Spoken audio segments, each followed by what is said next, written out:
कि अगर नेता बन रहा है आदमी तो बड़का गाड़ी, सफारी, पजेरो, दुनिया भर का ताम झाम 4 गो गुंडा लेके जो है चलते हैं। ये आपके साथ कौन है?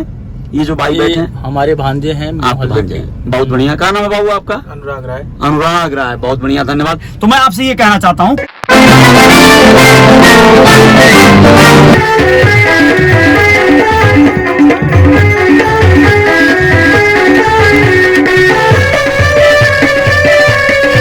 समाज के जागरूक युवा हैं, जो लोग या तो पहली बार या तो दूसरी बार अपनी अपनी किस्मत आजमा रहे हैं राजनीति के दहलीज पर, लेकिन उसे किस्मत आजमाने से ज़्यादा बेहतर ये कहेंगे कि उनकी प्रबल सोच देखिए।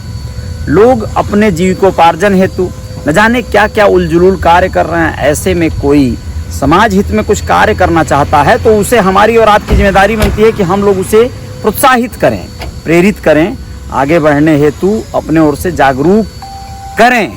तो ऐसे ही एक प्रत्याशी का आज फिर से इंटरव्यू होगा, साक्षात्कार होगा, और आप सबसे निवेदन होगा कि आप लोग उसे सुने, देखें और ज़्यादा से ज़्यादा साझा करें।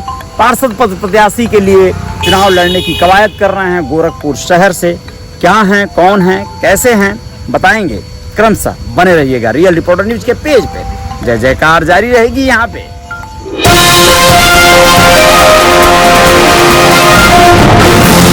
जैसा कि मैं आप लोगों को बताया था कि आज एक विशेष शख्सियत का मैं लूंगा साक्षात्कार, और वो हैं भरवलिया। एक वार्ड जो है नवनिर्मित वार्ड बना है, पहले ग्राम सभा हुआ करता था यहीं गोरखपुर में, तो उसी वार्ड से वो पार्षदी लड़ने की तैयारी कर रहे हैं। और आज इंटरव्यू उनका होगा अपने जयकार में। जी हाँ, अपने जयकार में होगा, क्योंकि यहाँ जब मुलाकात हो गई है तो हम तो आप लोग जानते हैं हमेशा लाइव और अपडेट रहते हैं, तो जयकार में विराजमान होंगे भाई साहब, और आज जो है वहीं पर करेंगे पूरी वार्तालाप। क्योंकि यहाँ पे थोड़ा सा ऐसा रहेगा कि आवाज़ आप लोगों तक सही पहुँचे, कम से कम समय में पहुँचे, ये कोशिश रहती है मेरी। तो मैं आप लोगों को मिलवाता हूँ उस शख्स से, बड़ा मज़ा आने वाला है। बहुत बहुत धन्यवाद। देखिए आप लोग, मैं अभी बैठने जा रहा हूँ अपनी गाड़ी में। Very good. हाँ तो दोस्तों, बहुत बहुत स्वागत है आप सभी का मेरे रियल रिपोर्टर न्यूज के पेज पे, और मेरे YouTube channel real reporter news star पर भी अभिनंदन है। तो बजरंगी बाबू, बहुत बहुत स्वागत है आपका हमारे रियल रिपोर्टर न्यूज पर। जी आपका भी। जी जी जी। तो सबसे पहले तो हमारे दोस्तों को आप अपना जरा पूरा परिचय ढंग से बता दीजिए कि कैसे लोग आपको जानते हैं, कैसे नाम से। और नमस्कार मित्रों, मेरा नाम बजरंगी पांडे जी है। मैं LIC अभी करता हूँ जी, और मैं सामाजिक सेवा के साथ साथ समाज के लिए 365 दिन 24 घंटे मैंने कार्य किया है। इसी के उपलक्ष्य में आज मैं अपना चुनाव अभियान शुरू कर रहा हूँ। आप लोग अपना आशीर्वाद देने की कृपा करें।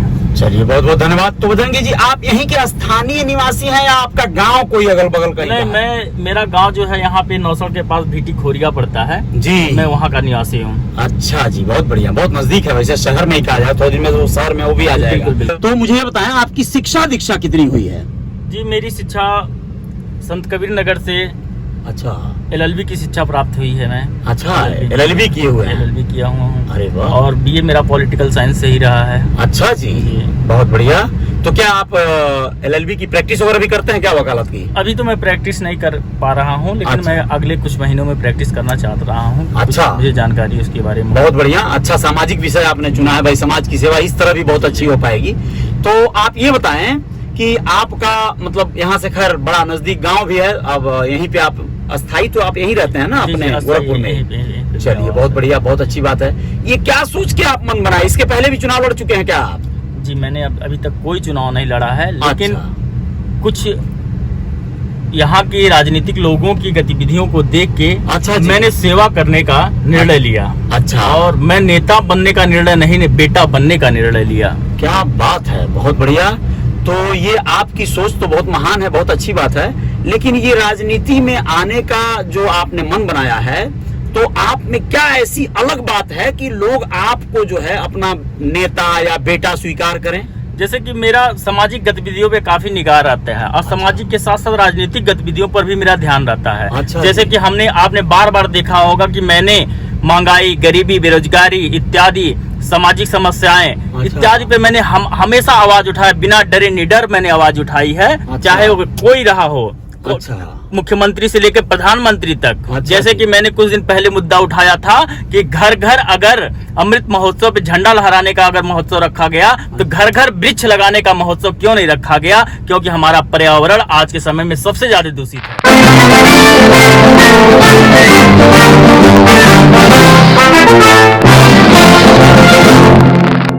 तो इसे एक बात कहूं आपको कि आप में नेता बनने के बड़े सारे गुण आ गए हैं। मतलब एक बहुत बड़ी बात, बहुत बड़े बड़े इश्यू हैं। ये तो खैर चुनाव के जो है मतलब आपका जो चुनाव है वो पार्षदी का है, लेकिन ये जो मुद्दा है आपका ये बड़ा जानदार है। ये तो बड़े बड़े नेता नहीं ऐसा सोच पाते हैं।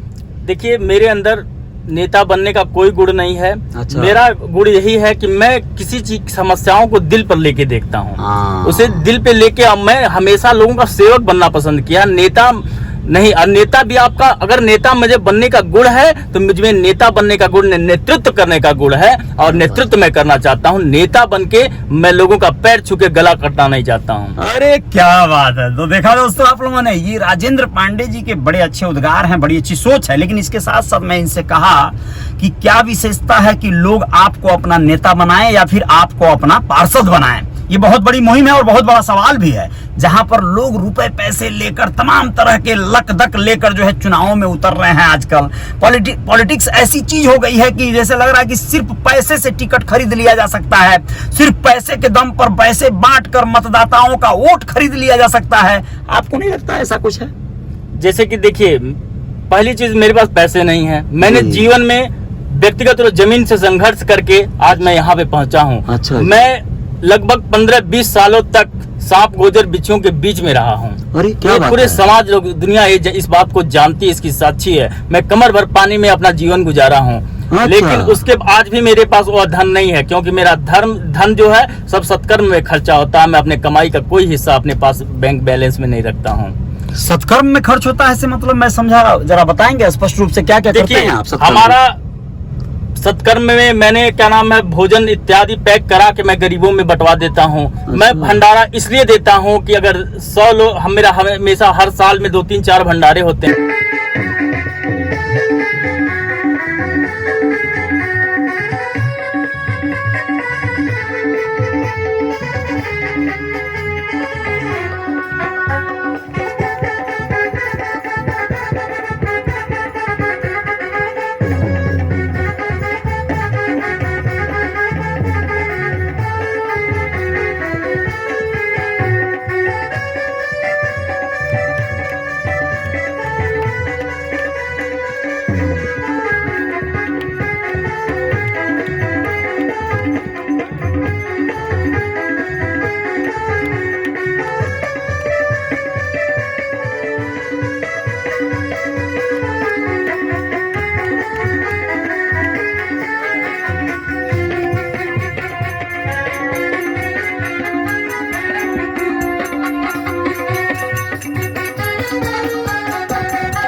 उसमें उस भंडारे में मेरा सिर्फ एक मोटिव रहता है कि गरीब दीन दुखिया आके वहाँ पे भोजन कर लें, उनकी कम से कम मेरे वजह से 1 रात या 2 रात को उनको भरपेट भोजन मिले। मेरा सिर्फ और सिर्फ मेरा मोटिव यही रहता है। अच्छा। तो अभी आपका अगला भंडारा कब होने वाला है? हम भी आएंगे जरा। मेरा नवरात्र में पहले दिन ही मेरा हनुमान मंदिर पे भंडारा जरूर होगा। अच्छा जी, अच्छा, बहुत बढ़िया। अच्छा, ये तो बात हो गई भंडारे की। खैर, एक दिन भंडारे में भोजन करके किसी को खुशहाली नहीं दी जा सकती, लेकिन आपका अपने ये जो क्षेत्र के लोग हैं, आपकी वहाँ की जो आबादी है, कम्युनिटी है, जो लोग भी हैं, चाहे वो अमीर हैं गरीब हैं, उन सबको देखने का नजरिया, उन सबके हक हुलूल के लिए कार्य करने का आपका कैसा मतलब रुझान जैसे रहेगा, आप अगर यहाँ से पार्षद हो जाते हैं तो?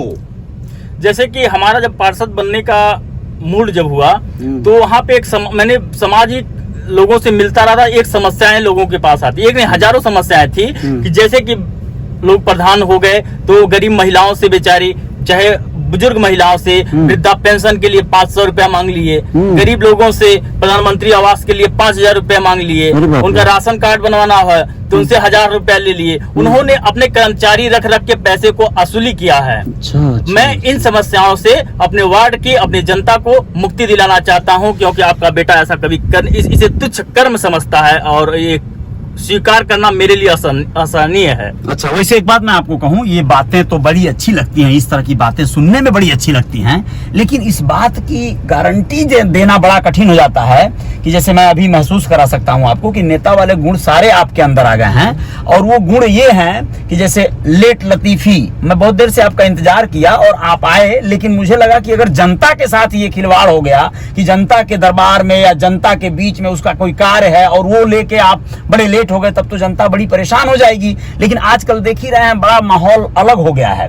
क्या हो गया है कि इस लेट वाले बात पे जरा बताएं, आप कैसे सेवा करेंगे? देखिए, इसके लिए लेट 10 मिनट 20 मिनट आधा घंटा होना स्वाभाविक इसलिए हो जाता है क्योंकि मैं आप जैसे और भी संबंधी मेरे हैं, उनके काम में कहीं मैं व्यस्त रहा हूं। अच्छा। मैं उनका काम कर रहा था। अच्छा। इसलिए लेट होना कोई मेरा आदत नहीं है। मैं जिम्मेदारियों का पूर्ण रूप से निर्वहन करता हूं। यानी जनता जब जिम्मेदारी दे देगी तो आप उसको निभा देंगे? 100% उनके जिम्मेदारियों पे खरे उतरने का आपको वचन देता हूँ। अच्छा, ये बहुत अच्छी बात है। चलिए दोस्तों, आप लोग इस पेज के माध्यम से, इस न्यूज के माध्यम से ये सुनिएगा। इन्होंने कहा है कि हम अपनी जिम्मेदारियों को निभाने का वचन देंगे।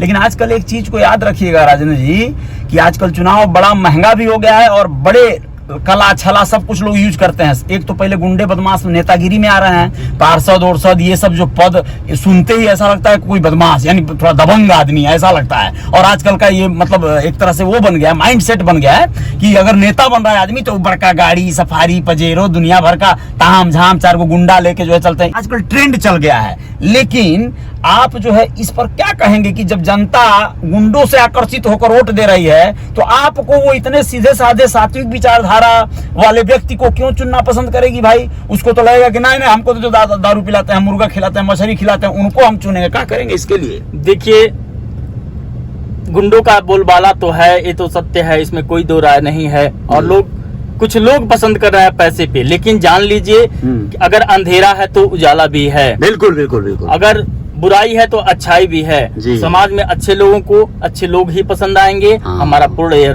विश्वास है आपका। चलिए देखिए दोस्तों, अब मैं आप लोगों को बताऊं, पूरा कंक्लूजन दे रहा हूं। राजेंद्र पांडे जी, इसमें कोई संदेह नहीं है कि बहुत अच्छे नेक दिल इंसान हैं और सेवा कार्य, सेवा भाव इनके रग रग में समाया है। सात्विक विचारधारा है इनकी। और आप लोगों को बताना चाहूंगा कि इनका स्वभाव बड़ा नेक है। अगर ये जो कुछ भी कह रहे हैं अभी, अगर ये बातें पूरी की पूरी अगर नहीं, इसमें से 50% भी सही खरी उतर गई तो बहुत बड़ी बात हो जाएगी। तो मैं आप लोगों से ये कहना चाहता हूं कि देखिए, चुनाव आ रहे हैं, अब चुनाव में तमाम लोग भी आएंगे, एक से एक लोग आएंगे, तमाम तरह के लोग आएंगे, लेकिन आपकी जिम्मेदारी बनती है कि आपको किसे चुनना है अपना नेता, किसे बनाना है अपना बेटा, अपने घर का एक ऐसा प्रतिनिधि जो आपकी समस्याओं को लेकर आगे उठा सके, बातें कर सके, आपके अपने अधिकारों को सही मायने में दिलवा सके। बाकी उपहारों के साथ तो बहुत आएंगे, बहुत जाएंगे। राजेंद्र पांडे की सादगी जो इनको बजरंगी बाबू बनाती है, बजरंगी भाईजान बनाती है, बजरंगी पांडे बनाती है। अब आप लोगों को देखना है कि आप लोग इन्हें किस हद तक समर्थन करेंगे, सहयोग करेंगे। मैं यही कहूंगा कि अपने स्तर से जांच परख लीजिएगा, खूब ढंग से समझ लीजिएगा और संभव हो तो सही चुनाव करिएगा, सटीक चुनाव करिएगा। अमीर कोई होगा और वो आपका पार्षद होगा तो वही आपका काम करवा देगा, जरूरी नहीं है भैया। और गरीब नहीं करवाएगा, ये भी जरूरी नहीं है। और इसके उलट भी हो सकता है, गरीब पहले अपना घर बनाए शायद। यानी नेताओं का वैसे भी हम तो भाई कहेंगे स्पष्ट, हम कहेंगे बजरंगी जी, नेता बनते हैं सब दलिद्दर रहते हैं, एकदम कुछ रहता नहीं है खाने को, भाड़े का गाड़ी रहता है, टूटी फुटई जीप रहती है, बदवा में सब पजेरो फॉर्च्यूनर, कैसे कैसे ये कैसे हो जाता है, कहाँ से आता है ये सब? देखिए, नैतिक विचारधाराओं पे अच्छा ये संभव होता है कि आपके नैतिक विचारधारा क्या है। अच्छा जी, उस पर डिपेंड करता है। दूसरी चीज, जो ईश्वर से जुड़ा नहीं होता या समाज से जुड़ा नहीं होता है वो ऐसे कृत्य करते हैं। लेकिन हमारा तो यही विचार है कि आपका धन आपका है, सरकार का पैसा जनता का पैसा है, सरकार आपकी दी हुई सेवा जनता की सेवा है जी। और हमें इसको पूर्ण रूप से करना चाहिए। चलिए, बहुत बहुत धन्यवाद। बहुत लंबा हो जाएगा इंटरव्यू, लेकिन अब फिर आगे भी इनके इंटरव्यू आएंगे आप लोगों के बीच, लेकिन तब तक हम भी थोड़ा सा समझ लेंगे कि अभी तो ये अनाउंस किए हैं कि ये प्रत्याशी बन रहे हैं, लेकिन उसके बाद और बेहतर क्या ये कर सकते हैं देखना होगा और मजा आने वाला है। जय जयकार जारी रहेगी रियल रिपोर्टर न्यूज को। जो लोग फॉलो नहीं किए हैं फॉलो कर लीजिएगा, और जो लोग मेरे चैनल यूट्यूब चैनल जो रियल रिपोर्टर न्यूज स्टार वाला चैनल है उसको भी सब्सक्राइब कर लीजिएगा। जय जयकार जारी रहेगी। अंत में कुछ कहना चाहेंगे स्पेशल हमारे जनता जनार्दन से? मैं जनता से यही करना चाहता हूँ कि मैंने जीवन भर आपके लिए, मेरा जितनी भी उम्र हुआ, सड़क पे उतर के मैंने संघर्ष किया है, और ये बात आपसे छिपी हुई नहीं है। आपने देखा है, सुना है, जाना है, और आप अपना विचार बना के, आप देख के, सोच समझ के, अगर हमसे बेहतर कोई और हो तो किसी और को भी वोट दे सकते हैं, और अगर मैं आपको बेहतर लगता हूं तो मुझे वोट देने की कृपा करें। चलिए, ठीक है, थैंक यू, शुक्रिया, बहुत बहुत धन्यवाद। जय हिंद, जय भारत, जय जयकार जारी रहेगी। बहुत बहुत शुक्रिया।